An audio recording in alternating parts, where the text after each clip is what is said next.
2023년 새해 첫날 하나님 앞에 이렇게 예배드리고 주님의 말씀을 함께 나누게 되었습니다. 새해에는 우리 모든 성도들이 하나님 앞에서 하나님을 더 깊이 알아가고 하나님을 닮아가기를 원합니다. 우리 모든 성도들이 하나님을 기쁘시게 하는 그런 성도가 되기를 원하고 우리 각 사람이 하나님의 기쁨이 되기를 원합니다. 우리는 하나님께서 지으신 하나님의 창조물입니다. 창조물의 본분이 무엇입니까? 창조주 하나님을 기쁘시게 하고 하나님을 영화롭게 하는 것이 창조물의 본분입니다. 우리는 하나님의 은혜로 예수 그리스도를 믿음으로 말미암아 구원받았습니다. 구원받은 성도들이 추구해야 할 가장 중요한 가치가 무엇입니까? 바로 우리 주님을 기쁘시게 하는 성도가 되는 것입니다. 우리는 사람으로서 하나님께서 만드신 그 사람으로서 하나님을 기쁘시게 하고 또 하나님의 은혜로 구원받은 성도의 한 사람으로서 하나님께 기쁨을 드려야 합니다. 그래서 우리가 하나님을 기쁘시게 하려면 하나님이 무엇을 좋아하시는지, 무엇을 싫어하시는지, 어떻게 해야 하나님께서 기뻐하시는지 잘 알아야 됩니다. 하나님께서는 자기의 뜻과 계획을 성경 말씀 가운데 이렇게 다 풀어놓으셨습니다. 성경을 읽다 보면 나는 이것을 기뻐하노라, 또 어떤 사건, 어떤 인물과 관련해서 주께서 크게 기뻐하셨다, 이런 기록들이 있습니다. 그래서 이런 기록들을 다 찾아가면서 하나님을 기쁘시게 하는 것에 대해 성경 공부를 하고 또 묵상을 하고 연구를 했습니다. 그래서 한 달에 한 번 매월 첫 주에는 하나님께서 기뻐하시는 것들이 무엇인지 우리가 살펴보고, 그래서 우리가 하나님을 기쁘시게 하는 일에 우리 자신을 드리기를 원합니다. 오늘은 그 첫 시간으로 하나님께서 기뻐하시는 하나님의 아들 예수 그리스도에 대해 묵상하고 함께 은혜를 나누고자 합니다. 성경에 나오는 여러 표현 가운데 하나님께서 직접적으로 내가 누구를 기뻐한다, 이 말씀을 하신 것, 당장 우리가 쉽게 떠올릴 수 있는 것이 하나님의 아들 예수 그리스도입니다. 하나님께서는 자기의 아들 예수 그리스도를 기뻐하셨다는 겁니다. 그래서 하나님께서 왜 기뻐하셨는지, 우리는 어떻게 하면 예수님처럼 하나님의 기쁨이 될 수 있는지 말씀을 통해 살펴보고자 합니다. 첫 번째로 하나님께서 예수님을 기뻐하셨는데 왜 기뻐하셨느냐? 하나님의 아들이기 때문입니다. 하나님께서는 자기 아들을 기뻐하십니다. 이 자녀를 두신 이 부모님들은 자녀들로 인해서 기뻐합니다. 자기 자녀들을 사랑하고 자녀들을 볼 때마다 마음의 기쁨이 됩니다. 아들을 낳고 그렇게 울고 떼를 쓰고 또 말 안 듣고 그러는데 자고 있는 모습만 보면은 흐뭇합니다. 흐뭇하고 만지고 싶고 깨우고 싶고요. 부모의 마음이라는 게 아마 그런 것 같습니다. 자식이 꼭 뭐 잘하고 효도를 해가지고 뭐 감동을 받기도 하지만 효도를 안 하고 때로는 속썩이고 그러더라도 그냥 보고만 있으면 좋습니다. 자녀들은 그 부모님의 사랑을 잘 이해를 못합니다. 부모님이 얼마나 자녀를 아끼고 자녀들을 좋아하는지 나중에 크면은 이해하게 되겠죠. 존재 그 자체가 부모에게 기쁨이 됩니다. 하다못해 고슴도치도 자기 새끼는 귀여워한다고 합니다. 고슴도치가 그렇게 뭐 잘생긴 얼굴은 아니고 온몸에는 가시투성입니다. 그런데도 그 가시투성인 그 새끼 고슴도치를 품어주려고 하는 게 어미고슴도 제 마음입니다. 자녀가 못 나도 자녀를 사랑합니다. 자녀에게 혹시 무슨 장애가 있어도 약점이 있어도 때로는 말 안 듣고 속썩이고 실망시켜도 자녀이기 때문에 자녀로 인해서 기뻐합니다. 학생들 이때쯤 되면 자기 부모님 얼굴을 한 번쯤 볼 때가 됐는데 하나님께서도 자기의 독생자 예수 그리스도를 기뻐하십니다. 예수님께서 침례자 요한에게 침례를 받을 때 하나님께서 친히 말씀하셨어요. 그것도 모든 사람들이 다 들을 수 있도록 하늘로부터 소리를 내어서 말씀하셨습니다. 뭐라고 하셨습니까? 너는 내 사랑하는 아들이라 내가 너를 매우 기뻐하노라. 이렇게 말씀하셨습니다. 집에 돌아가서 한 번씩 다 해보세요. 너는 내 사랑하는 아들이라 내가 너를 기뻐하노라. 너는 내 사랑하는 나의 사랑스러운 딸이다. 내가 너로 인해 기뻐한다. 예수님께서 변화산에 올라가셔서 그분께서 영화롭게 몸이 변화되셨을 때 그때에도 하나님께서 같은 말씀을 하셨습니다. 마태복음 17장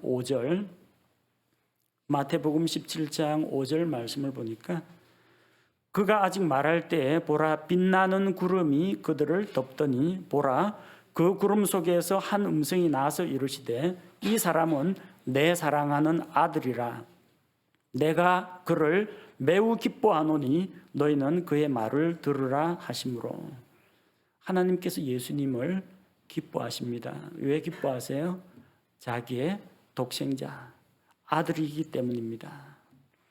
하나님께서 이스라엘 백성을 사랑하시고 이스라엘 백성으로 인해서 기뻐하십니다. 출애굽기 4장에는 하나님께서 이스라엘 백성을 가리켜서 내 아들 나의 처음 난 자라고 말씀하셨습니다.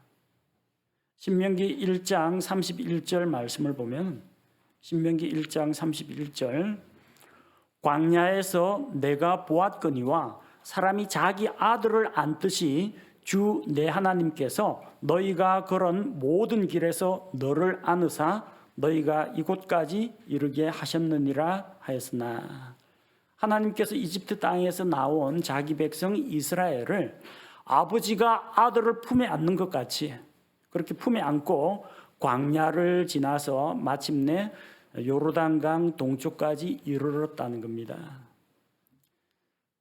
아버지가 아들 안는 거 아들 안아보신 분들 계시죠? 어떻게 안습니까? 아버지가 안으면요 안정감이 있습니다. 그럼 맡겨놔도 안심이 됩니다. 왜?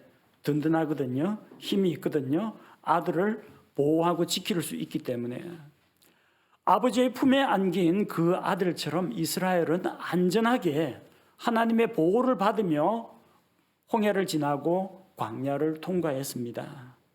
하나님께서는 자기 아들을 사랑하십니다. 독생자 예수 그리스도를 사랑하십니다. 하나님께서 자기 아들들로 삼은 이스라엘 백성도 사랑하십니다. 또 그들로 인해서 기뻐하십니다. 하나님은 우리도 기뻐하십니다. 우리는 예수님을 믿고 구원받아 하나님의 아들들이 되었기 때문입니다. 요한복음 1장 12절 말씀을 보면 요한복음 1장 12절에 그분을 받아들인 자들 곧 그분의 이름을 믿는 자들에게는 다 하나님의 아들들이 되는 권능을 그분께서 주셨으니 예수 그리스도를 자기의 구원자로 믿고 영접한 사람은 하나님의 아들들, 하나님의 자녀들이 되었습니다.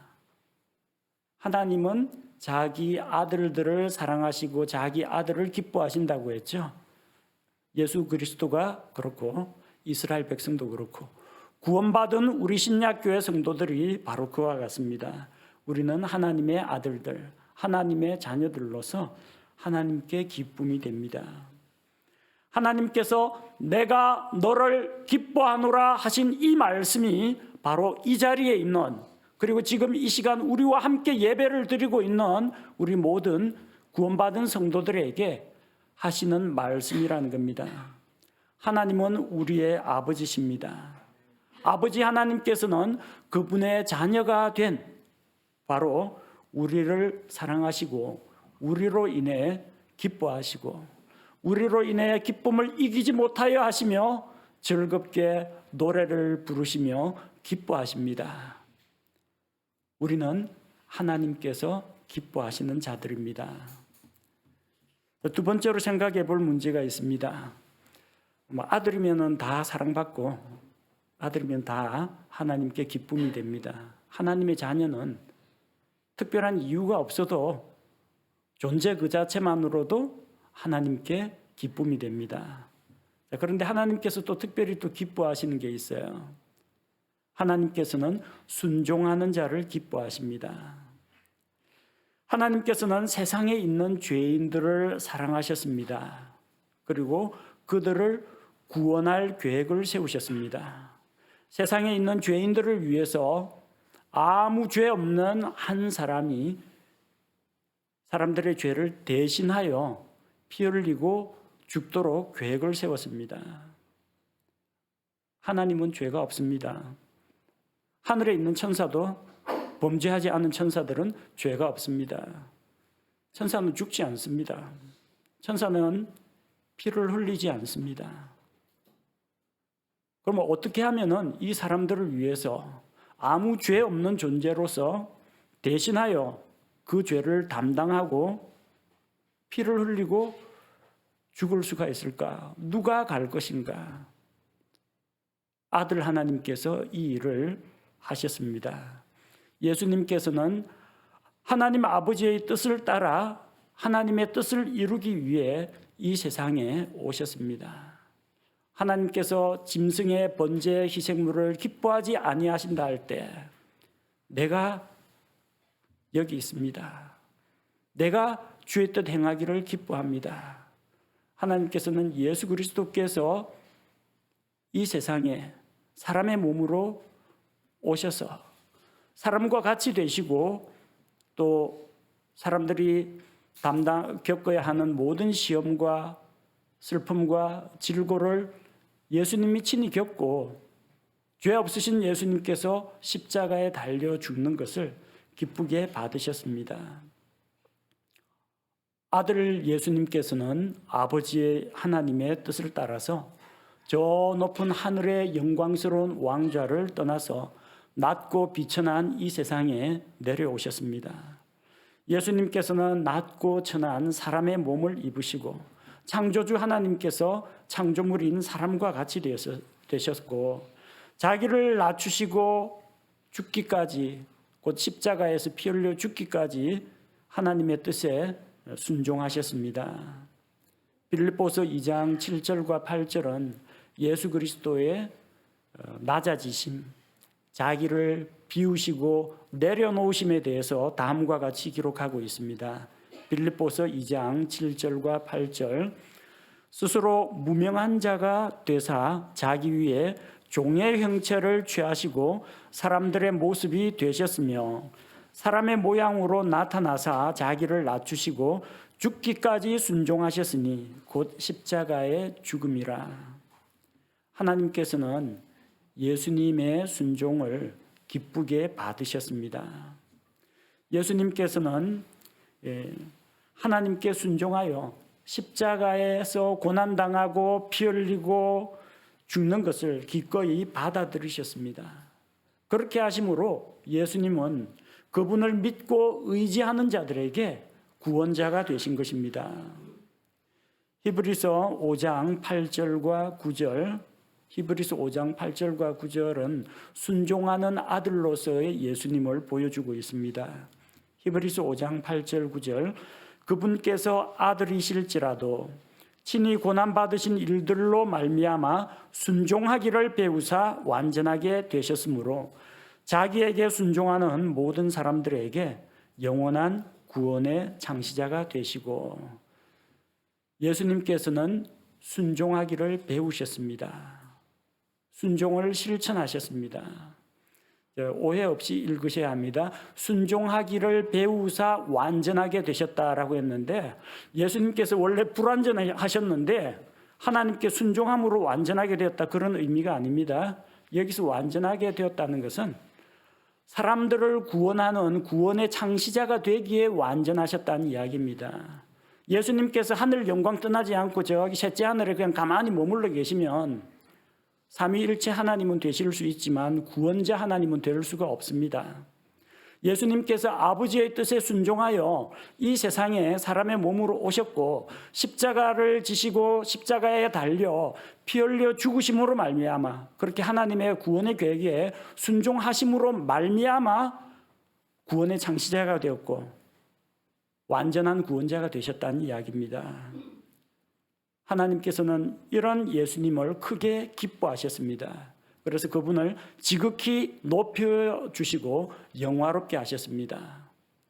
십자가에서 죽으시고 무덤에 묻히시고 저 땅속 지하세계까지 내려가신 예수님, 그렇게 낮아질 때까지 낮아지신 그 예수님을 하나님께서는 셋째 날에 다시 일으키시고 거룩하고 영광스럽게 하시고 또 하늘로 받아들여서 하나님의 왕좌 오른편에 앉게 하셨습니다.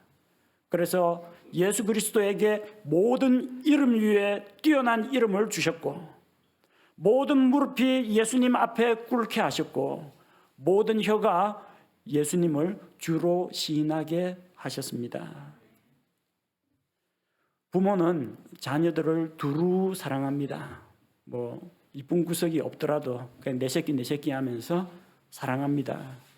하지만 그 가운데에서도 부모에게 기쁨을 주는 자식들은 어떤 자식이냐? 효도하는 자식이 아니고요. 효도도 물론 기뻐합니다. 그러나 자녀들이 막 뭔가를 부모한테 해주는 이런 것보다도 부모 말을 잘 듣는 자녀들을 고개 끄덕이는 분들 많습니다. 부모 말 잘 듣는다는 게 귀로 소리 듣는 거 말하는 거 아닙니다. 말씀을 경청하여 귀 기울여 듣고 그 말씀을 따라서 행하는 부모님께 순종하는 자녀들이 특별히 부모에게 기쁨을 준다는 겁니다. 하나님께서는 순종하는 자들을 기뻐하십니다. 그래서 사무엘기상 15장 22절 말씀해 보니까 사무엘기상 15장 22절에 사무엘이 이르되 주께서 주의 음성에 순종하는 것만큼 번제 헌물과 희생물을 크게 기뻐하시나이까. 보소서, 순종이 희생 헌물보다 낫고 귀를 기울이는 것이 순양의 기름보다 나으니. 하나님께서 희생물을 크게 기뻐하지 않습니다. 번제 헌물이나 희생물보다 더 기뻐하는 것이 무엇이냐? 주의 음성에 순종하는 것이라는 겁니다. 하나님의 말씀에 순종하는 것을 기뻐하십니다. 우리는 하나님의 자녀로서 하나님께 기쁨이 되는 자들입니다. 그런데 우리가 하나님을 기쁘시게 하려면, 하나님을 특별히 기쁘시게 하려면 어떤 사람이 되어야 하느냐? 하나님의 말씀에 순종하는 성도들, 하나님의 말씀에 순종하는 자녀들이 될 때 아버지 하나님께서 기뻐하신다는 겁니다. 그것은 하나님 앞에 번제 헌물, 희생 헌물, 감사 예물, 예배 드리는 거 이거보다도 순종을 더 기뻐하신다는 겁니다. 새해에 우리가 하나님을 기쁘시게 하기를 원한다면 하나님의 말씀에 순종하는 삶을 살아야 한다는 겁니다. 셋째로 하나님께서 기뻐하시는 것은 무엇이냐? 하나님의 일을 하는 자를 기뻐하십니다. 예수님께서 요한에게 침례를 받으실 때 나이가 약 30살쯤 되었다고 누가복음에서 기록하고 있습니다. 그럼 30살 이전에는 예수님께서 어떻게 사셨느냐? 일반 사람들하고 똑같이 아버지 밑에서 목수 일을 배우면서 부모님 말씀에 순종하면서 부모님을 섬기면서 살았습니다. 이전에는 예수님께서 나사렛 동네에서 요셉과 마리아를 모시고 또 자기 일을 하며 살았습니다. 그런데 침례자 요한에게 침례를 받고 예수님은 공적인 생애를 시작하셨습니다. 이제는 자기 자신을 들여서 하나님의 일에 온전히 헌신하신 것입니다. 예수님께서 하나님의 말씀을 사람들에게 선포하고 가르치셨고 제자들을 훈련시키고 양육하셨고 어려움에 처한 자들을 도와주시고 병든 자를 고쳐주시고 마귀들을 내쫓으시면서 섬김의 삶을 사셨습니다. 이것이 예수님의 공생의 공적인 생애입니다. 예수님께서는 이렇게 하나님께서 기뻐하시는 일들을 함으로써 하나님께 기쁨이 되었던 것입니다. 요한복음 8장 29절을 보겠습니다. 요한복음 8장 29절. 나를 보내신 분께서 나와 함께 계시는도다. 내가 항상 아버지를 기쁘게 하는 그것들을 행함으로 그분께서 나를 혼자 버려두지 아니하셨느니라 하시니라. 예수님은 존재 그 자체가 아버지 하나님의 기쁨입니다. 또 하나님의 뜻을 수행하기 위해서 이 세상에 순종함으로 오셨습니다. 그런데 거기에다가 예수님은 무엇을 하셨느냐? 내가 항상 아버지를 기쁘게 하는 그것들을 행함으로, 행함으로 아버지께 기쁨을 드렸습니다. 어떤 일을 행했어요? 하나님을 기쁘게 하는 그 일들을 행하셨다는 겁니다. 여러분, 자녀들이 언제 이뻐 보이고 언제 부모에게 기쁨이 됩니까? 말씀드린 것처럼 그냥 눈으로 보기만 해도 기쁘고 좋아요. 그런데 부모님이 이거 해라 저거 해라, 같이 예배드리자, 교회 가자, 공부 열심히 해라 하는 말마다 다 듣고 순종하면은 그게 부모에게 기쁨이 됩니다. 근데 부모가 시켜서 순종하는 이것도 기쁨이 되지만, 부모가 시키지도 않았는데 스스로 부모님을 기쁘시게 할 만한 일들을 찾아가지고 자기 스스로 하면은 그건 더 큰 기쁨이 되겠죠.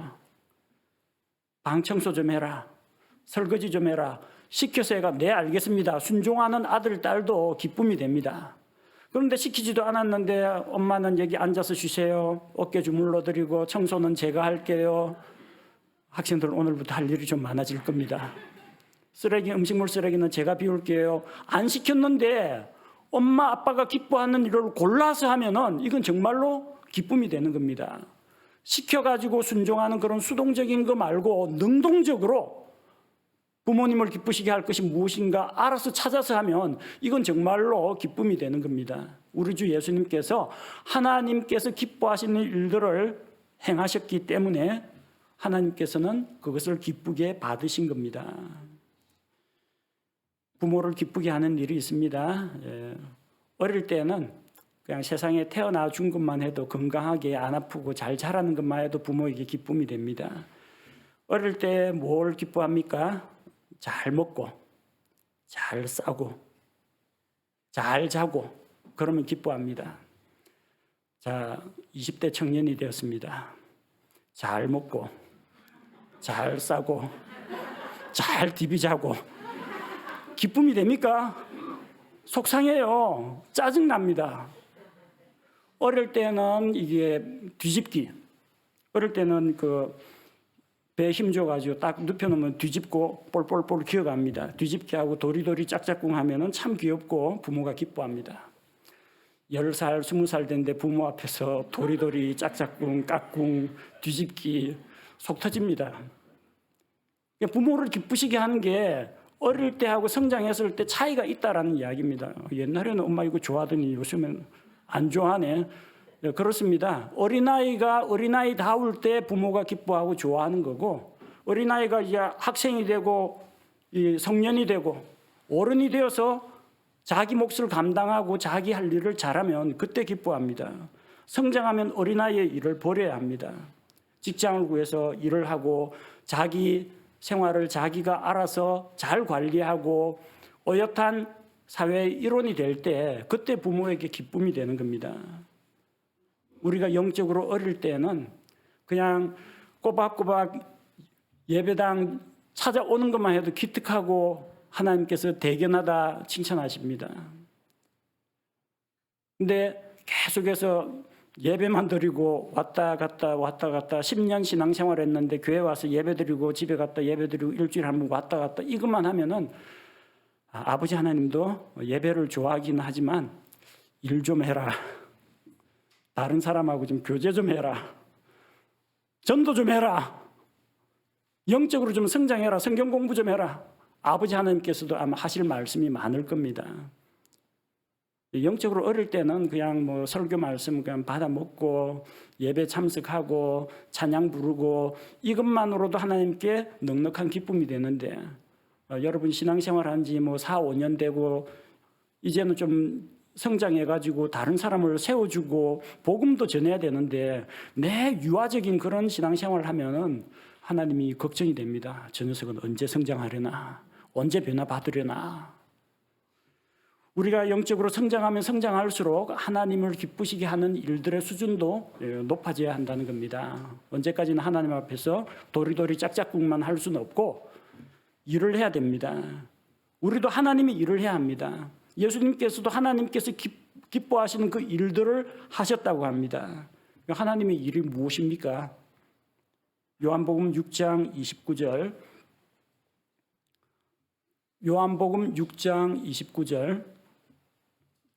예수님께서 그들에게 대답하여 이르시되 하나님께서 보내신 자를 너희가 믿는 것 이것이 곧 하나님의 일이니라 하시니라. 하나님의 일이 무엇입니까? 우리가 예수님을 믿는 것입니다. 또 아직까지 예수 그리스도를 구원자로 믿지 않는 자들에게 복음을 전해서 다른 사람들이 예수님을 믿게 하는 이것이 하나님의 일이라는 겁니다. 하나님의 일 좀 하시기 바랍니다.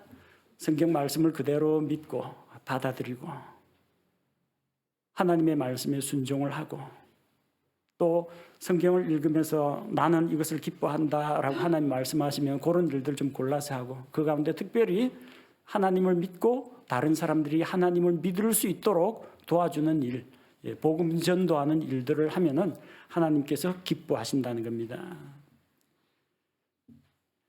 네 번째로 우리가 본문 말씀에서 하나님께서 무엇을 기뻐하시는지 찾아볼 수가 있는데 하나님께서는 예수님이 침례 받을 때 기뻐하셨습니다. 이 침례자 요한이 베푸는 이 침례는 회개의 침례였습니다. 회개하라, 하나님의 왕국이, 하늘의 왕국이 가까이 왔다 선포하고 사람들이 왕국에 들어가기 위해서 나와서 회개를 했을 때 회개한 그 표시로 침례를 받게 했습니다. 침례를 받는다고 죄가 씻어지는 게 아니고요. 하나님 앞에 자기 죄를 회개할 때 죄 용서 받는데 그 죄 용서 받은 것에 근거해서 이 침례를 주었던 겁니다. 그런데 예수님께서 받으신 침례는 회개의 침례가 아니었습니다. 예수님은 거룩하신 하나님입니다. 하나님이기 때문에 죄가 없습니다. 그러니까 죄를 회개할 것도 없어요. 과거에 내가 이걸 잘못했다 후회할 것도 없습니다. 완전하신 하나님이기 때문에. 예수님의 침례는 죄를 회개하고 받는 회개의 침례가 아닙니다. 예수님의 침례는 십자가 죽음과 부활의 예표였습니다. 마가복음 10장 38절에 침례는 죽음을 표상한다는 것을 나타냅니다. 마가복음 10장 38절 예수님께서 그들에게 이르시되 너희가 구하는 것을 너희가 알지 못하는도다. 내가 마시는 잔을 너희가 마실 수 있느냐? 나를 잠기게 한 그 침례로 너희가 침례를 받을 수 있느냐 하시니 예수님이 고난의 잔을 마신다는 것, 십자가 고난을 이야기합니다. 나를 잠기게 한 그 침례, 예수님은 고난받고 죽으시고 그리고 다시 일어나셨습니다. 침례자 요한 앞에서 요르단강에서 침례를 받으신 예수님의 그 침례는 십자가의 죽음과 부활을 예표하는 것이었습니다. 그것은 공생애의 상징입니다. 이제부터는 아버지 어머니 모시고 목수일을 하면서 살아가는 그런 인생이 아니라 아버지 하나님, 하늘에 계신 아버지 하나님의 뜻을 따라서 이 한 목숨, 이 한 생명, 십자가 고난의 길을 가고 사람들의 죄를 대신해서 담당해서 십자가에서 죽고 부활하는 그 공적인 생애를 가겠습니다라고 결단하는 시간이었다는 겁니다. 그래서 예수님의 침례는 자기의 그런 개인적인 요셉과 마리아의 아들로 살던 이전 삶은 이제 지나갔고 하늘에 계신 하나님의 아들로서 하나님께서 보내신 메시아로서 공적인 생애를 시작한다. 새로운 인생을 시작한다라는 그 분기점이 되었던 것입니다. 하나님께서는 예수님이 그냥 물에 들어갔다가 물에서 나온 거 그걸 기뻐하신 게 아니에요. 하나님께서는 예수님이 침례를 통해서 이제부터는 공적인 생애, 하나님을 위한 생애, 죄인들을 구원하기 위한 그 삶을 시작하겠다고 자기를 들여 헌신한 그 예수님을 기뻐하신 겁니다. 하나님께서는 우리 한 사람 한 사람의 생명을 귀하게 여기십니다. 하나님께서는 우리가 어머니의 배에서 태어난 것을 기뻐하시는 게 아닙니다. 죄 많은 이 세상에 죄인의 몸으로 죄 가운데 태어난 그 인생, 우리 사람들은 새 생명 태어났다고 좋아하죠. 하나님께서는 우리의 첫 번째 출생을 기뻐하지 않으십니다. 그러나 우리가 예수 그리스도를 믿고 성령님을 통해서 하나님의 자녀로 다시 태어나서 새로운 삶을 시작할 때 이전 것은 지나갔으니 보라 새 것이 되었도다. 과거 내가 살았던 그 삶을 버리고 죄의 지배하에서 율법의 저주하에서 마귀의 속박하에서 살던 그 삶을 떠나서 이제는 하나님의 자녀로 다시 태어나서 새로운 삶을 살아갑니다. 우리의 두 번째 출생과 우리의 두 번째 인생을 하나님께서 기쁘시게 받아들이신다는 겁니다. 마치 예수님께서 사적인 생활을 30년 동안 하시고 이제는 하나님을 위하여 인류 구원을 위하여 자기 자신을 드리기 위해 침례를 받고 공적인 생활을 시작할 때 하나님께서 내가 너를 매우 기뻐하노라 라고 선포하신 것처럼 우리 성도들 한 사람 한 사람이 아버지 이전 것은 지나갔습니다. 이제 새 사람, 새 인생, 새로운 목표를 향하여 살아가겠습니다. 이렇게 새로운 출발을 할 때 하나님께서 기뻐하신다는 겁니다. 우리는 예수님과 함께 그분의 죽음 안으로 침례를 받았습니다. 그리고 생명의 새로움 가운데서 살아가게 되었습니다. 로마서 6장 4절 말씀, 로마서 6장 4절 말씀을 보면 그러므로 우리가 죽음 안으로 침례를 받아 그분과 함께 묻혔나니 이것은 그리스도께서 아버지의 영광을 힘입어 죽은 자들로부터 일으켜진 것 같이 우리도 생명의 새로움 속에서 걷게 하려 함이라. 우리가 구원받아 하나님의 자녀가 되어서 그리스도 안에 있는 새로운 창조물로 살아갈 때 하나님께서 기뻐하십니다. 그러면 우리가 구원받는 건 일생에 딱 한 번인데 하나님이 일생에 딱 한 번 기뻐하시느냐? 그건 아닙니다.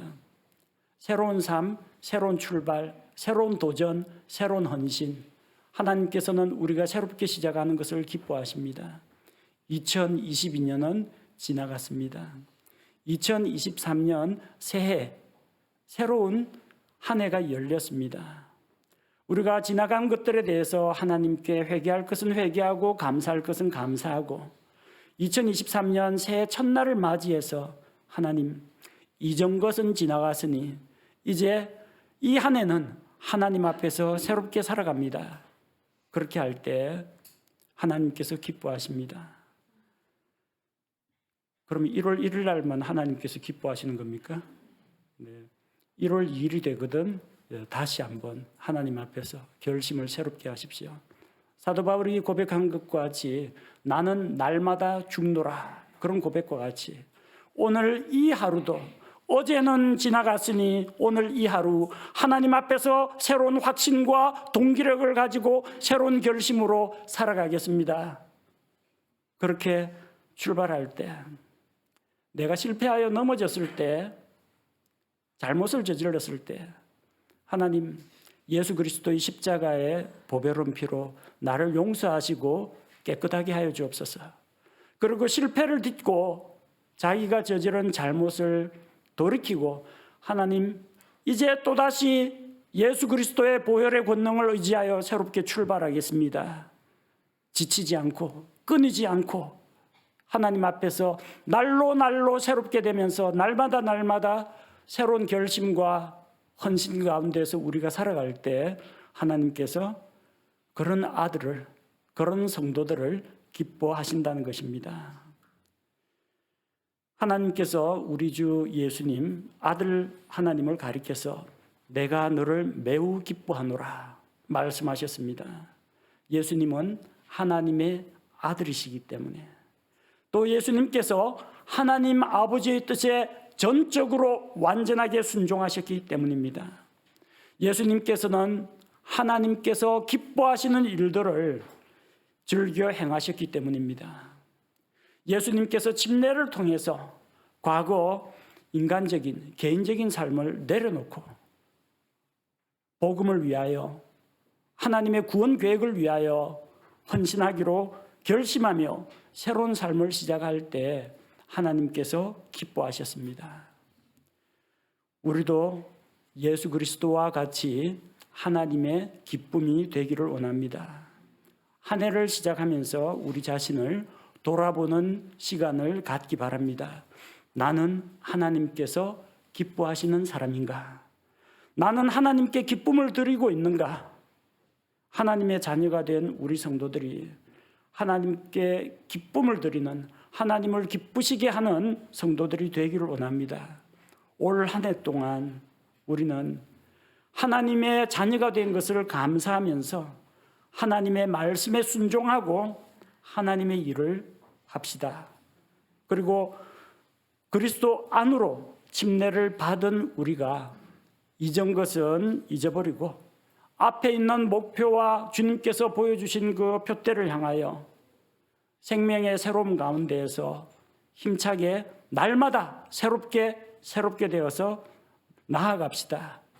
그렇게 할 때 하나님께서 사랑하는 자기의 자녀들을 사랑하시고 기뻐 받으시고, 우리가 하나님께 기쁨을 드리고 또 하나님께서 기뻐하시는 일들을 행하는 한 해가 될 수 있으리라 믿습니다. 우리 함께 하나님 앞에 헌신하는 마음으로 기도드리겠습니다.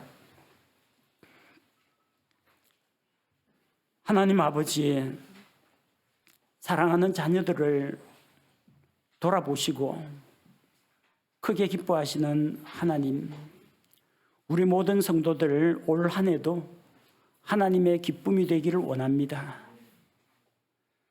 하나님 창조하시고 예수 그리스도의 십자가로 구원하신 우리를 자녀 삼으시고 기뻐하신 것 같이 우리 하나님께 기쁨을 드리기를 원합니다. 날마다 하나님의 말씀을 읽고 듣고 그 말씀에 순종함으로 말미암아 주께 기쁨이 되기를 원합니다. 하나님께서 기뻐하시는 일들을 행함으로 곧 하나님을 믿고 다른 사람들이 하나님을 믿을 수 있도록 도와줌으로써 하나님께 기쁨이 되기를 원합니다. 침례를 통해서 새로운 삶을 시작하신 예수님을 본받아서 우리의 삶이 날로 새로워지기 원합니다. 죄에서 떠나 생명의 새로움 가운데 살아가고 있는 우리가 지난 1년을 뒤로 하고 새로운 한 해를 하나님 앞에 헌신하는 마음으로 또 결심하고 나아가길 원합니다. 작년보다 더 나은 올 한 해가 되게 하시고 어제보다 나은 오늘이 되게 하시고 내일은 오늘보다 더 나은 날이 되도록 우리가 주님 안에서 날로 새로워지는 삶을 살아가게 하옵소서. 그리스도 안에 있는 생명 가운데에서 우리가 힘차게 나아갈 수 있도록 하시고 우리 모든 성도들을 하나님을 기쁘시게 하는 그런 삶을 살아가게 하옵소서. 주님, 우리가 주께 기쁨이 되기를 원하며 우리 주 예수 그리스도의 이름으로 기도합니다. 아멘.